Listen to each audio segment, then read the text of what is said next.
Louvado seja Deus por isso, amém?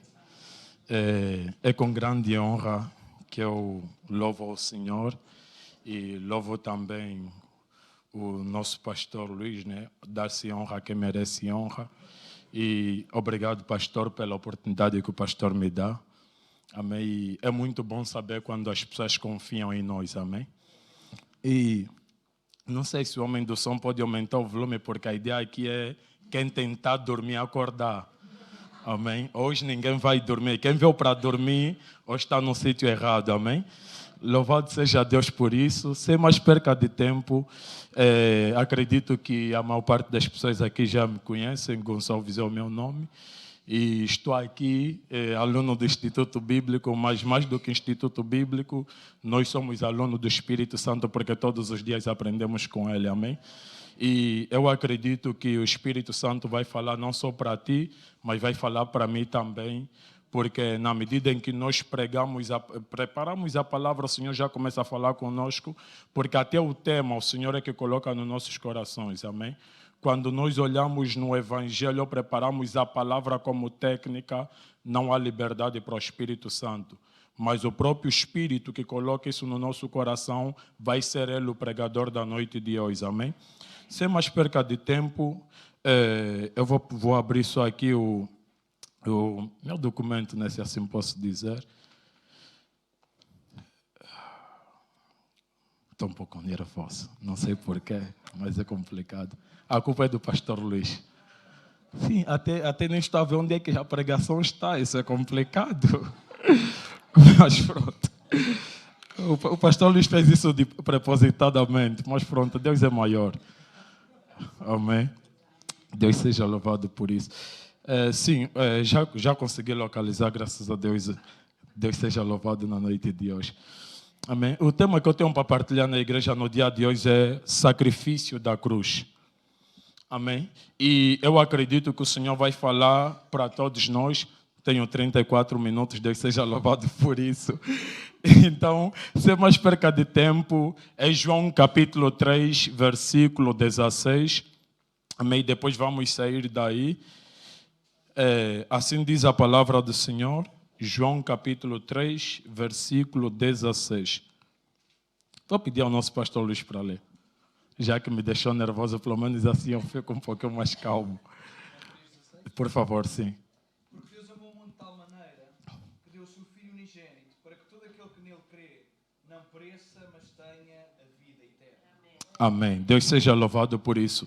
Então, uma vez que o nosso tema é sacrifício da cruz, então, como estudante ou como alguém que partilha a palavra de Deus, procurei forma de entender o significado dessa palavra sacrifício, de onde vem, qual é o verdadeiro sentido na antiguidade. E também no dia de hoje farei questão de abordar ou trazer o entendimento como essa palavra foi mudando e foi ganhando significado de acordo com o contexto, de acordo com o diálogo em que as pessoas vão indo enfrentando. Então, a palavra sacrifício tem origem latina, que quer dizer sacrificium. E essa palavra sacrificium, ela é composta. Quando estamos a falar composta, ela é derivada de duas palavras. E essa derivação vem de sacer, que significa sagrado, e facere, que significa fazer. E, portanto, a expressão ou a palavra sacrificium significa fazer algo sagrado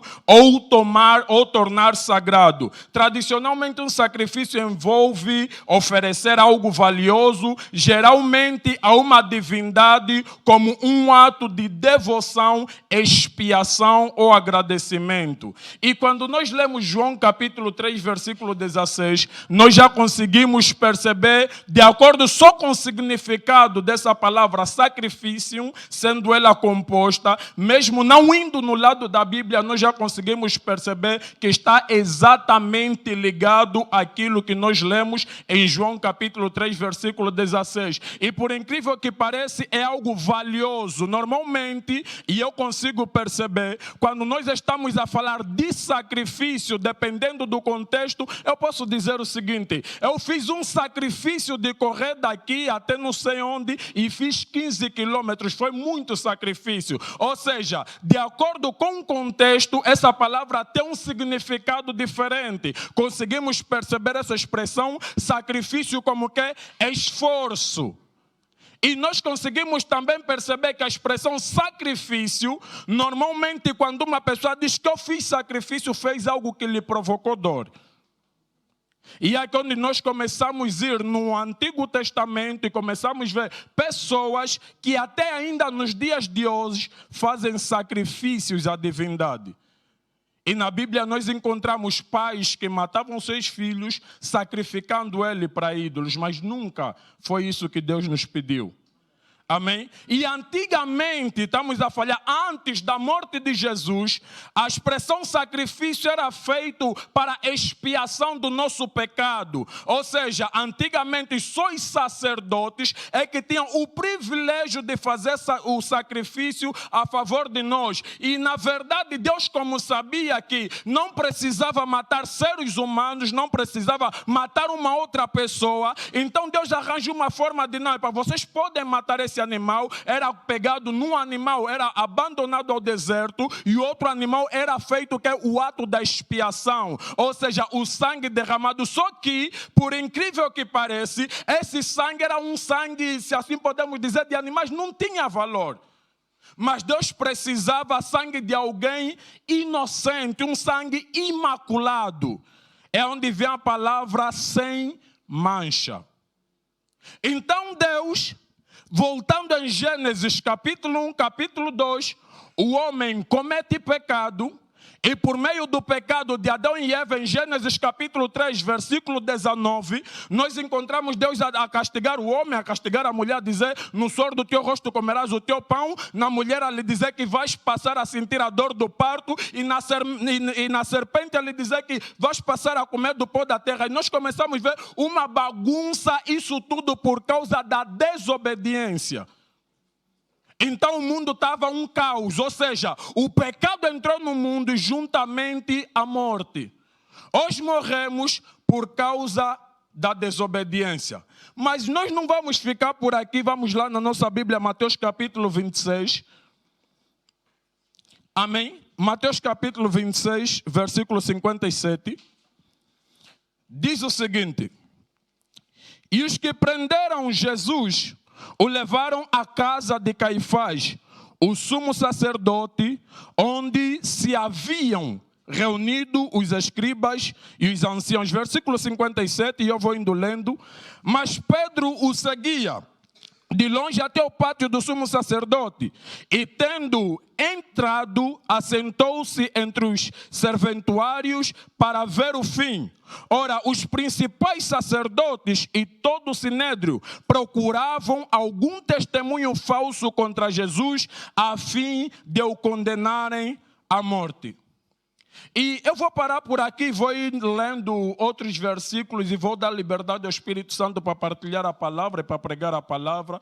Aqui nós estamos a encontrar Jesus a ser levado diante do sinédrio para ser julgado. Mas por incrível que pareça, Jesus nunca na Bíblia cometeu pecado, Jesus não poderia pecar. E aqui nós conseguimos encontrar algumas pessoas pegam e tentam entender disso, não é porque Jesus era Deus. Não, Jesus era 100% Deus, 100% homem. Jesus estava sujeito às mesmas paixões que nós temos no dia de hoje. Mas mesmo assim, Jesus conseguiu vencer o pecado. E a Bíblia nos recomenda e nos diz: a vitória é essa que vence o mundo, a nossa fé. E a nossa fé é baseada na pessoa de Jesus. Então logo aqui, Para quem tem uma ideia ou para quem dá ouvidos para ideias demoníacas e diabólicas de que não, a carne é fraca, por isso é que eu peco, então te recomendo a ler 1 de João, capítulo 11, onde começa a falar a respeito dos gnosticistas, que eram pessoas que vinham com uma doutrina falsa, onde diziam que era normal nós nos relacionarmos fisicamente com alguém, porque na verdade a carne é que era má, mas o espírito era bom. Isso é uma falsa doutrina. E por incrível que pareça, esse não é o alvo aqui é falar do sacrifício de Jesus. E nós conseguimos encontrar os sacerdotes, os anciãos, a procurarem falso testemunho contra a pessoa de Jesus. E em João capítulo 1, versículo 12, a Bíblia diz, e ele veio, ou seja, nos versículos anteriores diz que ele veio para os que eram seus, mas os seus não o receberam. E no versículo 12 diz, mas a todos quanto receberam, deu-lhes o poder, noutras versões, deu-lhes o direito de serem feitos filhos de Deus. E aqui nós conseguimos perceber a tristeza do Evangelho, porque muitas das vezes nós temos o privilégio e Deus veio para nós, mas aquele que é o povo de Deus não recebe Deus na qualidade de ser Deus. Os sacerdotes eram pessoas que conheciam a lei de Moisés, os anciãos de igual modo, mas infelizmente essas mesmas pessoas procuravam falso testemunho contra a pessoa de Jesus. E agora o Jesus que o Pai lhe enviou para morrer por ti, para morrer por mim, estão a arranjar forma de matar o próprio Jesus. Vamos continuar, por favor. Diz o seguinte, e não acharam, apesar de se terem apresentado muitas testemunhas falsas, mas afinal compareceram duas afirmando, este disse, posso destruir o santuário de Deus e reedificá-lo em 3 dias. E levantando-se o sumo sacerdote, perguntou a Jesus, nada respondes ao que estes depõem contra ti? Jesus, porém, guardou silêncio. Antes de continuar, eu quero trazer aqui uma nota para a igreja e uma nota que também serviu para mim.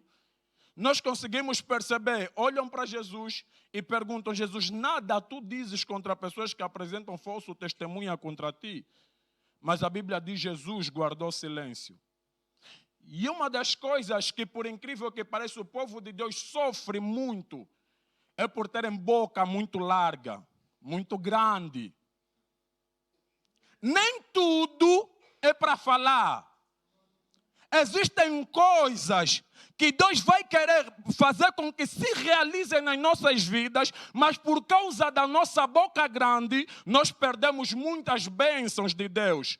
Eclesiastes capítulo 3, versículo 1 em diante, ele diz, há um tempo determinado para todas as coisas debaixo do céu, há tempo de abraçar, há tempo de desabraçar, há tempo de rir, há tempo de chorar, há tempo de falar, há tempo de ficar calado. Se a igreja não perceber que Satanás, estamos a falar juntamente com os seus demônios, trabalham com informação, então nós vamos ser miseráveis. Existem coisas que Deus quer realizar na nossa vida, mas não é para nós falarmos. E Jesus aqui está a mostrar. Eles querem procurar um falso testemunho contra Jesus. Jesus, conhecendo a intenção do coração deles, fez o quê? Guardou o silêncio. Vamos continuar e já vão perceber, depois Jesus Cristo toca no assunto. E o sumo sacerdote lhe disse, eu te conjuro pelo Deus vivo, que nos digas se tu és o Cristo, o Filho de Deus. Respondeu-lhe Jesus, tu disseste. Ou seja, Jesus está a dizer, já que tu afirmaste, agora eu vou completar aquilo que tu afirmaste. Vamos lá continuar, diz o seguinte, entretanto, eu vos declaro que desde agora vereis o Filho do Homem assentado à direita do Todo-Poderoso e vindo sobre as nuvens do céu. Versículo 65 diz o seguinte: então o sumo sacerdote rasgou as suas vestes dizendo: blasfemou, que necessidade mais há de testemunhas? Eis que ouvistes agora a blasfêmia.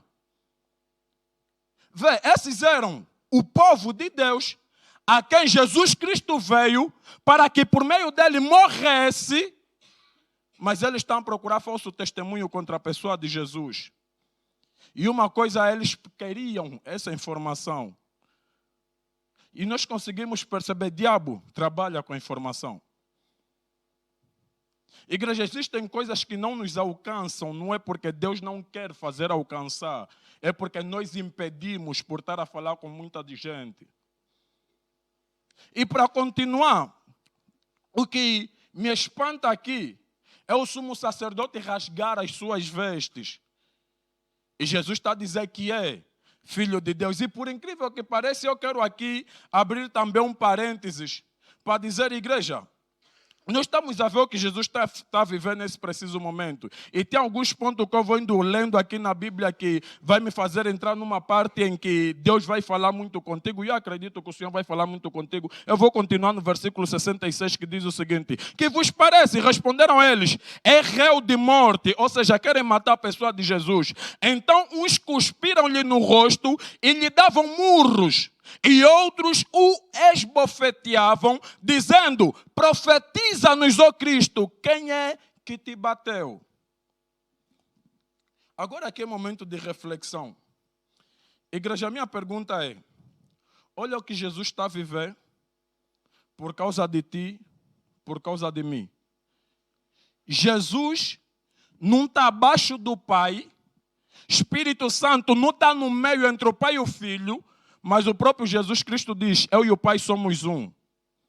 Não existe uma hierarquia entre o Deus Pai, Deus Filho e Deus Espírito Santo. Não tem isso na Bíblia. São três e os três concordam. Não, mas Gonçalves, eu quero perceber com a minha cabeça. Não entende coisa espiritual com a cabeça, vais ter dor de cabeça. Coisas espirituais, entende-se no Espírito. Então, o que acontece? Então, esse mesmo Jesus está a ser bofeteado, está a levar murros no rosto e estão a lhe cuspir na cara. E ainda zombam de Jesus. Profetiza-nos quem te bateu. Ele veio para essas pessoas que estão a fazer isso. A minha pergunta é: o que é que a igreja, como corpo de Cristo, tem feito por causa desse sacrifício que Jesus Cristo fez? Não está a fazer. Fez por ti e fez por mim. Será que nós demos importância na morte da cruz da pessoa de Jesus? Será que nós conseguimos perceber? Não é porque Jesus era Deus que não conseguiu sentir dor. Jesus sentiu as mesmas dores que qualquer um de nós enfrentaria nos dias de hoje. Pastor Luís, desculpa só. Pastor Luís partilhou uma vez, um dia desse, ele disse que quando lhe pisam na perna já fica quase a explodir. Se ele não fosse crente, é partir para cima da pessoa. Agora a minha pergunta é: um toque no pé, nós queremos reagir a isso. Agora, tortura de cidadãos romanos. Eles eram especialistas em bater. Eles eram especialistas em te castigar até a morte. Uma coisa é mais fácil você ser morto, te tirando logo a vida em fração de segundo, do que você sofrer até a morte. E uma coisa é, Jesus foi tão maltratado por causa de ti, por causa de mim, que a própria Bíblia diz que o rosto dele era irreconhecível. Igreja, nós não conseguimos perceber o que nós lemos. E não demos demasiado valor naquilo que nós lemos. Bíblia Sagrada não é história. Bíblia Sagrada não é só uma informação. Bíblia Sagrada é a palavra. E nada na Bíblia é exagero. A Bíblia não exagera em nada. Se a Bíblia diz que o rosto de Jesus era irreconhecível, é porque estava irreconhecível. A minha pergunta é: nós temos sido testemunha da pessoa de Jesus? Ou nós nos envergonhamos de Jesus? A minha pergunta é: há quanto tempo estás aqui na igreja? Há quanto tempo buscas Jesus? E quantas pessoas já levaste para Jesus? Não é, para Gonçalves? A Bíblia diz no livro de Josué que eu e a minha casa serviremos ao Senhor. Sim, tudo muito bem, está escrito. Mas a própria Bíblia diz que nós somos chamados para testemunhar que é o nome de Jesus. A minha pergunta é: se nós verdadeiramente amássemos a pessoa de Jesus e dessemos importância nesse sacrifício, nós iríamos sair daqui e testemunharíamos a pessoa de Jesus. Falávamos do Deus que nós acreditamos. Mas sabe o que acontece? Nós estamos demasiadamente cegos com as coisas que o mundo nos oferece. Dissemos que amamos Jesus, mas não somos dizimistas fiéis. Dizemos que amamos Jesus, mas não queremos dar oferta na igreja. O resto do nosso dinheiro é que nós colocamos na oferta. Igreja, minha pergunta é: sabias que quando tu oras e não estás a ser sincero contigo mesmo, estás a mentir até na oração? E o mais incrível que parece é, eu acredito e imagino Deus a nos olhar assim em oração, a ver o quão hipócrita nós somos. Igreja, não se ama Jesus com palavra, é com atitude. Cristianismo não é teoria, é prática. Porque, igreja, falar que somos crentes, todo mundo consegue. Mas praticar o que está escrito é difícil. Porque a prática provoca dor, provoca lágrima, mas é ali onde nós somos conhecidos. Deus não nos conhece por estarmos no púlpito a pregar a palavra. Deus nos conhece no nosso quarto. Onde ninguém está a ver as lutas que estamos a enfrentar, é ali onde Deus conhece os que são seus. E por incrível que pareça, tem muita gente que vem aqui na igreja, fica a orar a Jesus, Jesus nunca dá importância na cruz e pensa que no dia do tribunal de Cristo vai ser salvo. Não vai ser salvo, igreja. Sabe por quê? Porque nós devemos viver uma vida de arrependimento todos os dias. Arrependimento é contínuo até a nossa morte. E existem pessoas dentro da igreja que estão com espírito religioso. Fizeram da igreja um costume, um hábito. Por quê? Porque perderam o impacto da mensagem da cruz. Quem vive carregando a marca da cruz de Jesus todos os dias na sua vida vai se arrepender todos os dias e vai dizer: Pai, sem ti nada posso fazer. Jesus, me perdoa, me desculpa. Vais procurar forma de se relacionar com Deus. Nós muitas das vezes não vemos o Espírito Santo a descer porque temos mais tempo a dialogar com o nosso chefe na empresa do que a falar com o pai que nós dizemos que é nosso pai.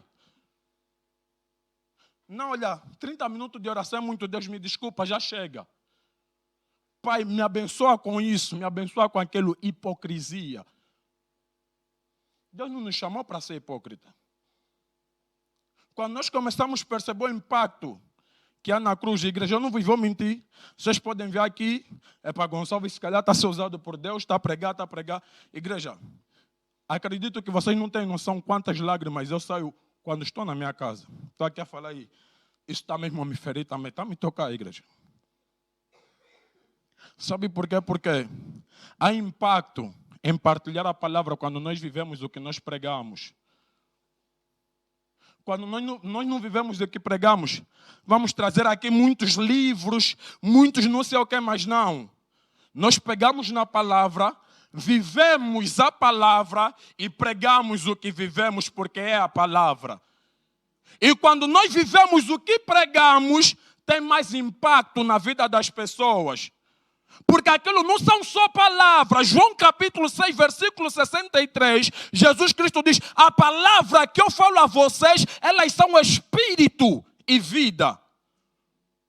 Então a palavra de Deus nunca volta vazia. Quando é pregada por pessoas que vivem o que pregam, então transforma o coração.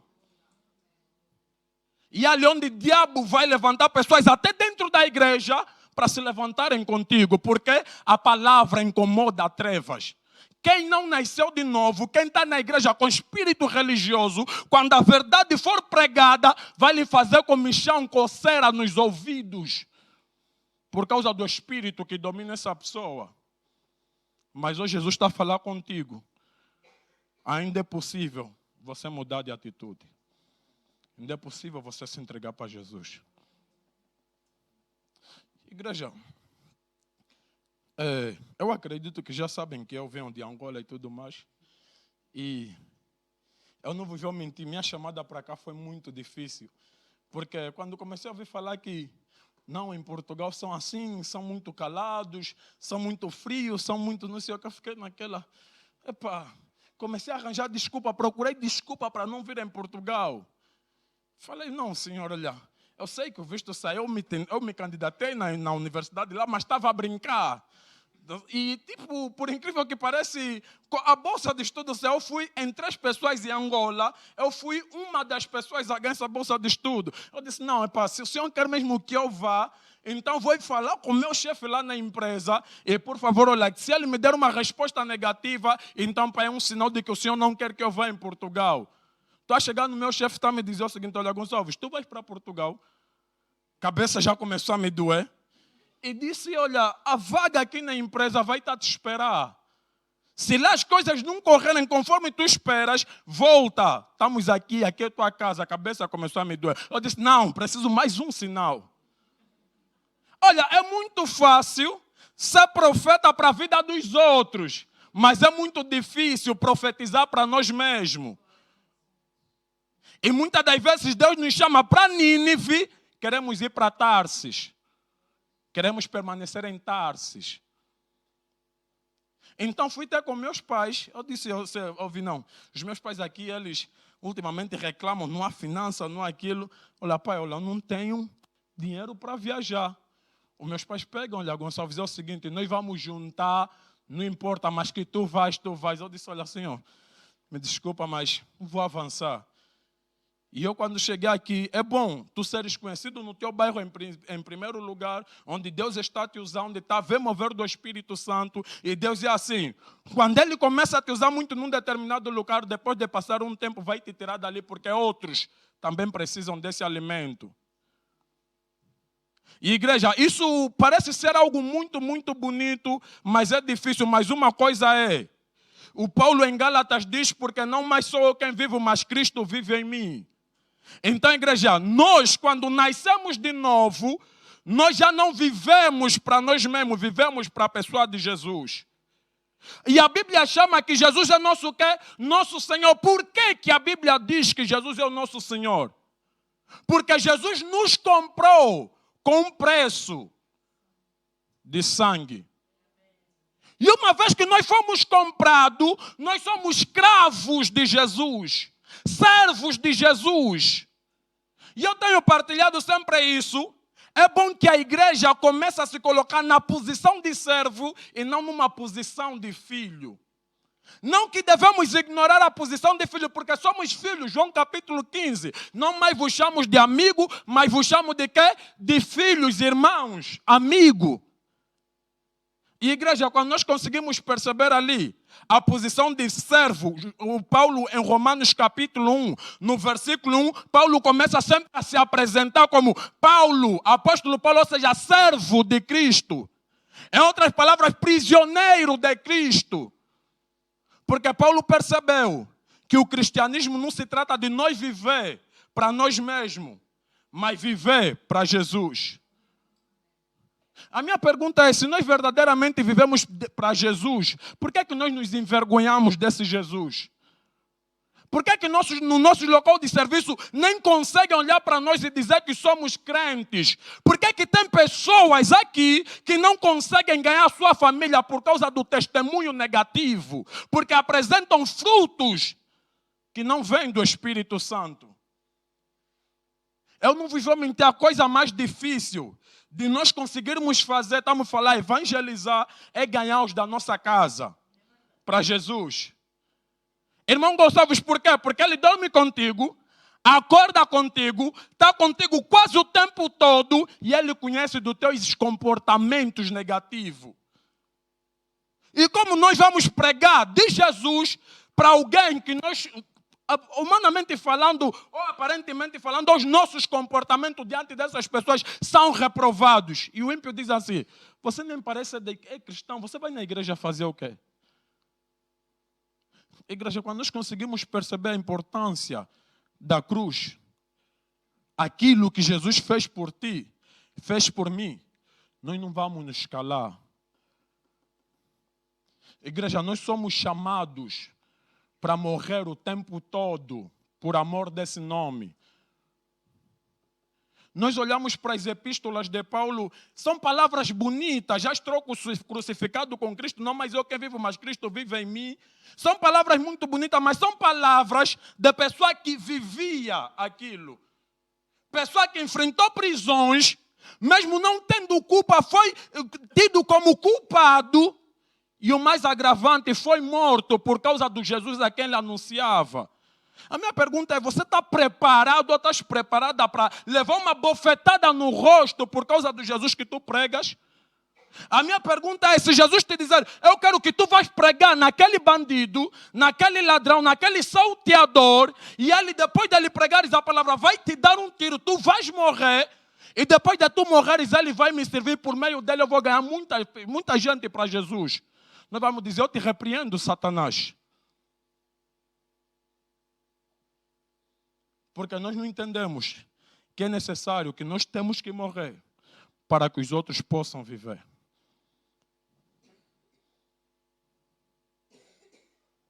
Eu partilho sempre isso, igreja. Crente que tem medo da morte ainda não teve encontro real com Jesus. E eu não estou a falar só meras palavras, são aquilo que eu vivo. O pastor Luiz, eu lhe conto todas as minhas lutas, todas as minhas experiências com Deus. Se não fosse Deus a quem eu sirvo, Satanás já teria me matado há muito tempo. Muito tempo, muito tempo. Satanás já me enfrentou onde eu fui parar no hospital, onde eu vi pessoas atravessarem paredes dentro do hospital. Eu partilho isso tudo com o pastor Luiz. Mas uma coisa é, enquanto Deus não permitir que tu morras, Satanás não tem poder na tua vida. Nosso Deus é maior do que Satanás. Deus não faz assim, no estalar de dedo para eliminar Satanás. Sabe por quê? Porque é necessário que se cumpra o que está escrito. Deus tem todo o poder para fazer assim. Satanás desaparece. Mas Deus nunca pode ir contra a sua palavra. O que Deus disse está escrito. E o que está escrito tem que se cumprir. Muitas das vezes Jesus Cristo, até para ser batizado, o próprio João Batista diz, eu nem sou digno de te batizar, nem tão pouco de te tirar as sandálias. Mas o que é que Jesus Cristo disse? João Batista, vou conjecturar aqui um pouquinho. João Batista, olha, faz as coisas e tens que fazer isso para que se cumpra o que está escrito. Batismo de João Batista é para arrependimento do pecado. Como é que vão batizar alguém que não tem pecado? Está nos dando exemplo da importância do batismo nas águas. Jesus não precisava ser batizado. Igreja, Jesus te ama.